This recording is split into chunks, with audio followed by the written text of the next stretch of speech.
The Server Explorer window provides a way to explore databases and system-level resources on your local computer. If you are on a network, it also permits access to computers and services on remote computers. To demonstrate this, I will use a solution called Working with the Server Explorer. And I'm using this Visual Basic project called Windows Forms app. I picked Windows Forms because they work really well with the Server Explorer components. To see the Server Explorer, you need to go to View and then choose Server Explorer. If you still don't see it, you might need to unhide the page. You do that by clicking on the Auto Hide button. So it'll look like this if it's docked to the side. Then I click here and pin it out so I get the full-size window. I have a servers node here that shows all the servers on my network. Currently, I'm only looking at one, my local computer. If I want to add other servers, I would right-click and choose Add Server. In this dialog, I would specify the name of my network computer and then click OK. For my demonstration, I do not want to do that, so I will click Cancel. Inside my computer are a list of possible items I can look at. Your computer may not look the same as mine because it depends on what operating system you have installed and what services are currently running on your computer. On my computer, I can see the event logs. Here's all the event logs on my computer.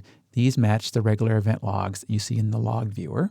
I also can see my management classes and things like performance counters and the local services that are running or stopped on my computer.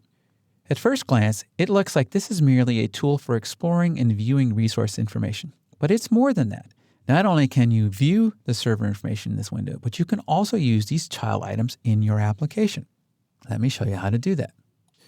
I'm going to switch to my form1.vb by double-clicking on it and looking at this designer. I have one button and several labels. What I want to do is when you click on this button, I want to read information about the size of the disk space on my C drive. I'll put that information here in this label. And then later, I'll monitor the processors on my computer and see how much work they're doing by putting the information in this label.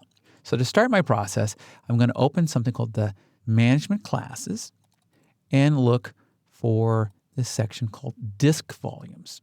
I'll open this up and click on each of the drives in here. There's my C drive, and there's my D drive, and there's my E drive. When I click on one of these items, I can see the information about it over here in my Properties window. This shows information about this logical disk. I can also read information about the directories on this computer, the files that are in this directory, the disk volumes that are part of this, file security, you name it, I can read this information. What I'm going to do for my demo is work with this disk here, this C. So what I do is I come up here and I drag this over to the Windows form. When I let go of my mouse, Visual Studio adds what's called a component tray to the bottom of the screen. And it's added an instance of this logical disk to the tray. This is a programmable object that I can use in my code. Let me show you how to do that. I will double click on this button, which stubs in some code. Slide this window over for a little bit more room.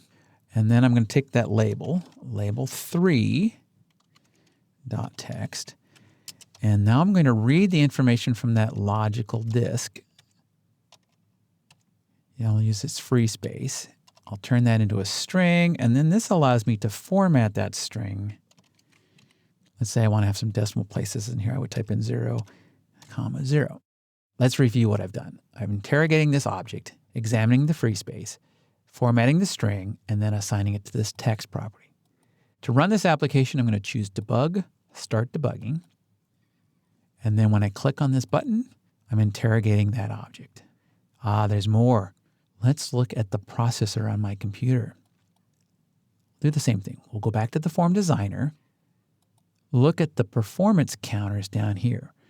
There's hundreds, if not thousands, of performance counters installed on your computers and your users' computers. What I'm going to look for is the processor node. Here it is.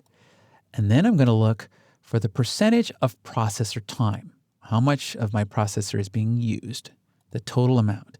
Again, I'll drag this over to my designer surface, and it creates my component down here. What I'd like to have happen is a timer fire every half a second to update this information. To make that work, I'm going to go to my toolbox. I'm going to open this section of my toolbox called the All Windows Forms. and then look for something called the timer. There it is. I'll drag this over to my form. And again, I get an item in my component tray. Now I'll go over and set the interval to 500 milliseconds. I will enable the timer by choosing from this dropdown and setting it to true. And then I'll write some code by clicking on the lightning bolt, which is my event section, and typing in a function name here for my tick event. Timer tick. Then I'll press enter. Visual Studio stubs in this sub procedure. Now I just need to write one line of code. Label for dot text equal. I'll get my performance counter and I'll interrogate the operating system and say, get me the current reading from that performance counter.